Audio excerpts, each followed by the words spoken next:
Okay, so in this segment, what I'm going to do is actually pull the shot, but I'm going to talk about the steps that are of great importance to pulling the shot, and then in the later segment, what I'm going to do is talk about how we get the numbers, such as the dose, the time, and the yield, that actually is going to determine the quality as well as the overall product of the shot. In this segment, I'm going to talk about the importance of tamping, weighing, and cleanliness of the portafilter, and some problems that may occur if you don't have any of those on point. And so let's go ahead and do that. With the scale that we have here, it's a smaller scale. So because of that, I pop out the basket from the portafilter to weigh it. If I had a bigger scale or a plank, I can go ahead and put the portafilter on top of it. The main concern is you want to make sure that your dose is correct and what you designed your actual dialing in for the espresso. With this, we're going to do 19 grams in and then 40 grams on the yield, and the time should be 27 seconds. As a matter of great importance, what normally happens with people when they're in a hurry or even in busy bars or slow bars and people just sort of have a lapse of memory is they forget to wipe their portafilter. First thing you want to do when you pull it out is make sure it's dry and ready to go. That way you don't already pre-wet the grounds when you dose your grinds into the basket. So now that it's dry, go ahead and pop it out, and then I tear it. And then again, I'm looking for that 19 grams. Most grinders, older grinders, they are not actual time grinders, dose grinders.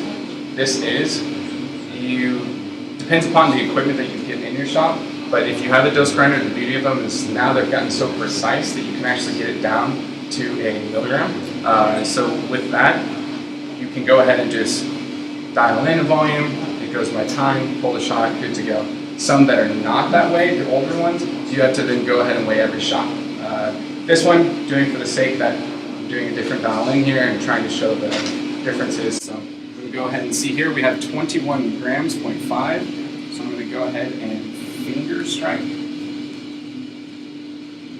It's 19.3 and 19.3, but what will happen is once I put this in and strike it again, get that little bit extra off the top, get the fines off. The main concern with tamp in all matters of espresso extraction, you do not want to let the water choose the least path of resistance. So because of that, you want to make sure that your tamp is flat and level and fully compacted.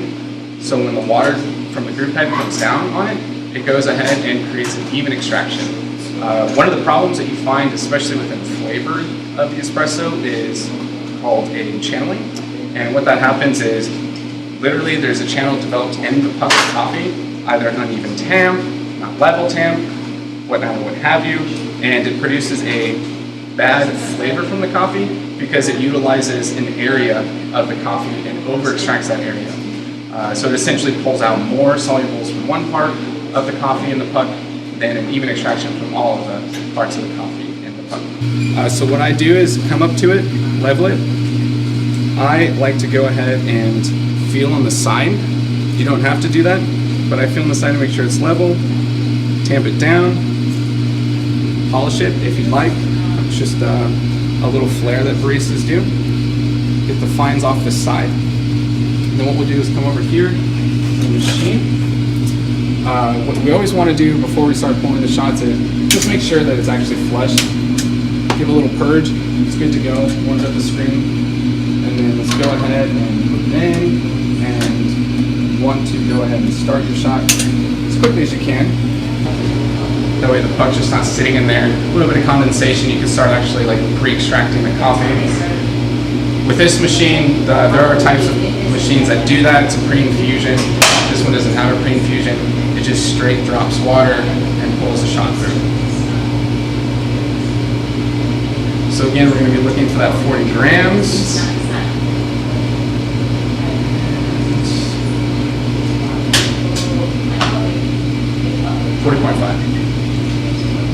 Set this down. Another major step that happens a lot, especially when people come up to the machine next, is pucks. They leave pucks behind. As a matter of cleanliness, Always pull your filter. Once the shot is done, go ahead and tamp out the puck. Give it a wipe to get those remaining grounds.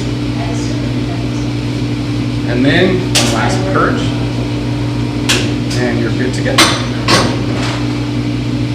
That's all.